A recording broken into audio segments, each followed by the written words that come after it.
কুল্লু নাফসিন যায়কাতুল মাউত। প্রত্যেকটি প্রাণী মৃত্যুবরণ করবে, কোনো সন্দেহ নেই। মৃত্যু স্বাভাবিক, সুনিশ্চিত, সুনির্ধারিত, বিন্দুমাত্র সন্দেহ সংশয় নেই। কিন্তু মানুষ মারা গেলে পরে আমার আপনার কি কাজ?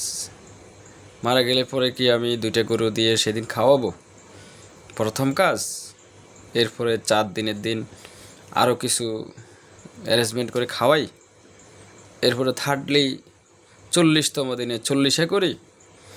এগুলো এই 3টা কাজ করা দরকার আমাদের। হ্যাঁ, এই 3টা কাজ আমি করতে পারতাম যদি এই 3টা কাজ করলে মরহুমের মৃত ব্যক্তির বিন্দুমাত্র উপকার হইতো। তার যদি পরকালীন সফলতা আসতো তাহলে এই 3টা আমিও করতাম। কিন্তু আমি দেখতেছি সুন্নাতে রাসূল, সিরাতে রাসূল রিসার্চ করে দেখলাম যে মৃত ব্যক্তির এই 3টা কাজ করলে তার কবরের আযাব কমে না, তার আখিরাতের সফলতা আসে না। তাহলে কেন এই অসুস্থ সমাজে এগুলো প্রতিষ্ঠিত? আমাদের বুঝতে হবে। যেখানে রাসূল করিম সাল্লাল্লাহু আলাইহি সাল্লাম বলেছেন, মানুষ যখন মারা যায় তখন তার আমলের দরজা বন্ধ হয়ে যায়, 3টি কাজ জারি থাকে।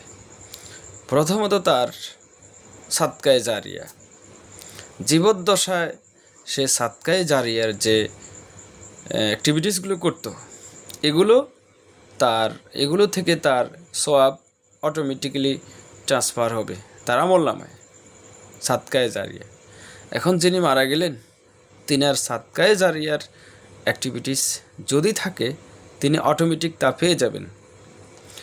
সেকেন্ডলি, এমন জ্ঞান, উপকারী ইলম, জীবদ্দশায় তিনি যদি উপকারী ইলম রেখে যান, সেই ইলমের একটা বেনিফিট তিনি কবরে বসে বসে, আলমে বারজাখে বসে বসে পেতে পারেন, উপকারী জ্ঞান।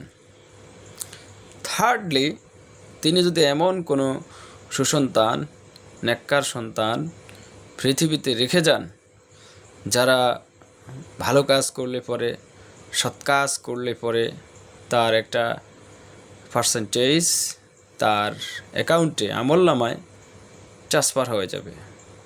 এই 3টে কাজ, এই 3টি কাজ ছাড়া আর কোনো অ্যাক্টিভিটিসে মৃত ব্যক্তির উপকার হয় বলে কোরআন হাদিস বলে না। কারণ মানুষের আমলের কাজ তো তার জীবদ্দশায়। আমি এখন জীবিত আছি, আমার এখন কাজ করার সময় সুযোগ আছে, কিন্তু আমার প্রাণটা যখন চলে যাবে দেহ থেকে তখন তো আমার আর কাজ করার সুযোগও নাই। কাজ করলেই বা কী হবে? এখন যদি আমি চলে গেলাম, আমার জন্য যদি 500 হাফেজ 80 যদি কোরআনে কারিম পড়ে, আমার জন্য যদি হাজার হাজার কোরআনে কারিম পড়া হয়, এখানে সওয়াব হয়তো আল্লাহ রহমতের কারণে দিতেও পারেন, কিন্তু দিবে বলে এমন কোনো সায়েন্স ইকুয়েশন নাই। হ্যাঁ, যদি মরহুমের নিকটস্থ আত্মীয় স্বজন, ব্লাড কানেক্টেড সন্তান, এরা যদি পড়ে খালেজভাবে সুন্নাতে রাসূলকে মেনটেন করে, সেক্ষেত্রে হইতে পারে। অর্থাৎ সব কিছু হবে সুন্নাতে রাসূলের পরিপূর্ণ গাইডলাইন অনুযায়ী, রাসূলের নিয়ম নীতি অনুযায়ী যদি হয় সেটা অ্যাকসেপ্টেড। কারণ মা আতাকুমুর রাসূলু ফাখুযুহু, রাসূল যেটা করতে বলেন সেটা করো, ওয়া মা নাহাকুম আনহু ফান্তাহু, আর যেটা নিষেধ করেছেন সেটা করা যাবে না। তো রাসূলে কারিম সাল্লাল্লাহু আলাইহি সাল্লামের জীবনে যদি কোনো কাজ না থাকে আর সেটা যদি সমাজে থাকে আর সেটা দিয়ে কোনোভাবে ইসলামের কল্যাণ সাধন হবে না, মানবতার মুক্তি মিলবে না, মরহুমের শান্তি প্রতিষ্ঠিত হবে না, এবার never, it can not be possible, wrong system. এই ভুল পদ্ধতিতে কোনোভাবেই হবে না, হতে পারে না। কিন্তু আমাদের ব্যাধিগ্রস্ত সমাজ, অসুস্থ সমাজ, কুসংস্কারাচ্ছন্ন সমাজ, মানে সম্পূর্ণ বিপরীত। যে সুন্নাতগুলো সমাজে আছে এগুলো কিন্তু সুন্নাতে রাসূলের নাই, সিরাতে রাসূলের মধ্যে এগুলো নাই। বর্তমান সমাজে যে চলমান রীতিনীতি, মুসলিম কৃষ্টি কালচার, এগুলো কিন্তু সত্যিকার রাসূলের সিরাতে, সুন্নাতে রাসূলে অনেকগুলোই নাই, কিন্তু সমাজে এগুলো সৎ কাজ বলে বিবেচিত চলতেছে। হেমিলনের বাঁশিওয়ালার মতো, বংশীবাদকের মতো সবাই কাজটা করতেছে। যে কোনো সৎ কাজ, নেক কাজ গ্রহণযোগ্য হওয়ার জন্য দুটি শর্ত।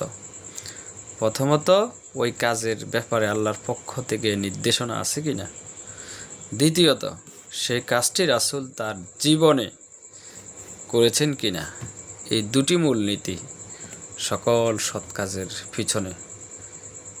মানুষের জীবনের জন্মের পর থেকে কবরে যাওয়ার আগ পর্যন্ত এই বিস্তীর্ণ অঙ্গনে যা কিছু হবে, যেখানে যা যা কিছু হবে, সব কিছুর ক্ষেত্রে দুটি মূলনীতি।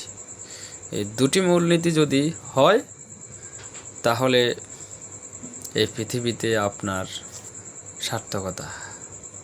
আর যদি না হয় তাহলে আপনি আল্লাহ এবং তার রাসূলকে ধোঁকা দিলেন।